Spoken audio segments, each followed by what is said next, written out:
This is a little video. At the weekend I went to the Midland Railway in Butterley. It was really good. And I didn't take videos of everything because I had my little lad with me. I took him there to introduce him to engineering, but I did go in this thing. I think it was called the Powerhouse Museum, and it had all industrial power things in there: steam engines, static engines, cutting tools, machinery, an arc flash thing. Anyway, you see it all in this video, yeah? Not all of it, just a very small thing, but I just thought I'd put it up, like, because it's sort of around the area.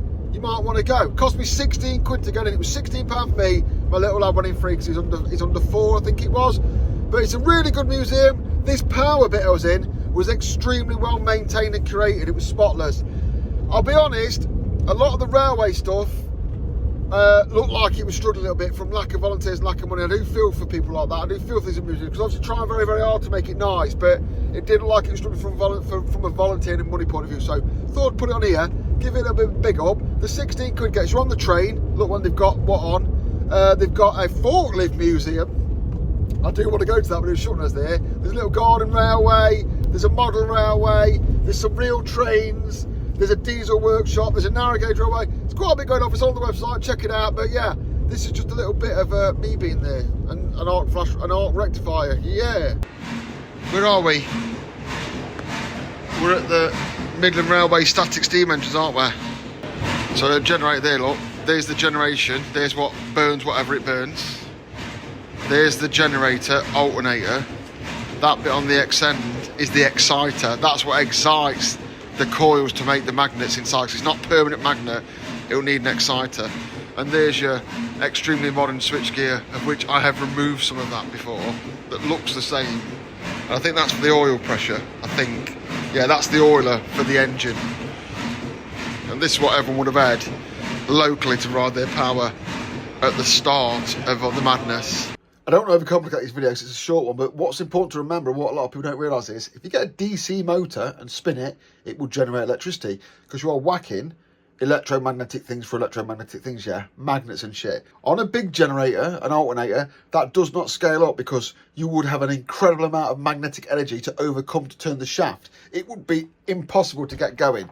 And until you have the inertia, will get it going. So to combat that, you have a thing called an exciter. So the rotor and the stator and all the bits of the alternator, which again is not technical, this is not magnetised. There are no permanent magnets in it. You spin it up and then you start to bring in the magnetisation bit through the exciter that then makes the generator generate. It's got a magnetic flux thing to go against. That is layman's terms, but that's how it works. So most generators, most alternators, you just spin them by hand on the bearings because there's no permanent magnet to overcome, like you'll feel in a little DC motor. If you spin it, you'll feel the magnets go doink, doink, doink. So yeah, that's what an exciter is. I'll do a video on that at some point in the, I don't know, the next 15 years. So if back in the day you could afford one of those engines, you wouldn't run it all the time, you'd have an accumulator room like this. This one's also been rescued from somewhere, and these are just massive, huge glass tanks, look. 2 volts a cell that you would store all your energy in to use it. You'd store the energy when your engine was running and save it for later. Sounds like modern batteries to me, but there's the switchgear, look. But yeah, there's your accumulator cells. I'll take the picture of the things here.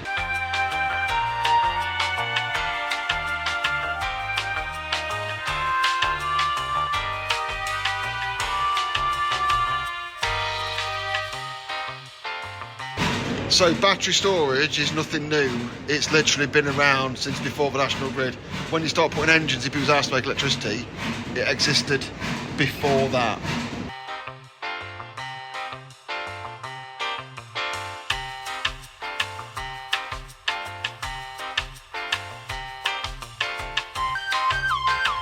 So this is the engine from the accumulators next door. So there's the engine that it run. There's all your switchgear and your oiler and your alternator and all that, and there's all your switchgear to get your voltages right and all your doodahs right and whatnot, and your starting compression, all that. They're a bit bonkers model engines because they just blow up. There's some Crompton switchgear when Crompton weren't shit. I'm guessing there's a load of heaters up there to fire off the energy they make because they don't use it for anything. There's your big ass alternator, there's your big ass engine, and there's your alternator control gear. Now there's a Mercury arc rectifier, which is a bit of a museum piece. However, I know a guy called Mark, and the first time I went around his house, he got one of these exactly the same, and he fired it up for me, and it's probably the scariest 5 minutes of my entire life. Look, oil dash pots. I've got a video on them. This is a 3-phase, and you've got the, see the igniter there? See the glass thing on the left? Yeah. There's a magnet on there that operates a little dipper to get the arc going. The arc then transfers onto what we call the pilot anodes, and then when we pick up a load, the 3 phases or the 3 anodes, they then pick up the load. So treat that as a diode from there to the base. So oh, look at that fan. Yeah, I've got a cooling fan. Look, is that wood? Wood, and it's shaped like a fucking propeller blade. It looks like a little... So I'm going to keep your fucking hands out now as we switch it on. Okay, so she's gonna arc up. So at the moment, see how the 2 smaller pilot ones are picking up the load? Yeah. That's what she's on at the moment. So, and the little dipper, you'll see a spot that's dancing on top of the Mercury. Yeah. That's the emission of the electrons going to the 2 anodes. Is that as far as it gets? That's got no load. Oh, of course, So we're going to put some load on it now. So we're going to put the output on. And then we've got some loads here, which are just electric fans, electric heaters, resistive. Oh, look at that. So that's How far on load is that? that's only 2 kilowatts. Yeah, And it can do what? Probably 40 amps. So when it was right there, that'd be glowing. Oh yeah. Proper glowing. The first time I've actually seen it working, to be honest. There's not been an effect. Yeah. There's not been like made to look like it's working. And that's obviously the emissions. So what is that dancing? That dancing's Mercury, isn't it? That spot that you can see flying about is basically the end of the arc that we can't see, that's coming from each anode to the cathode. So the cathode is the Mercury. So yeah, they are a bit of a weird It's thing. like a Bug's Life, isn't it? Hey, look at the light.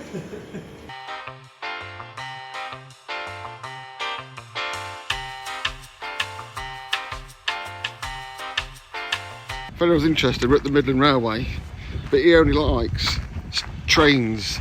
So I'll have to come back and look at the static engines on my own one day. They've got an excellent selection of static engines and static engine equipment in there that I'd spend probably a whole day looking at myself, but he wants to see trains, so I've got to go and see trains now.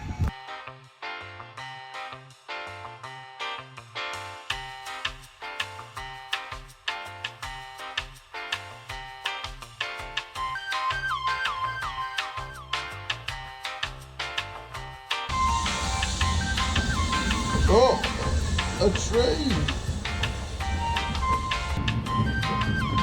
Thank you.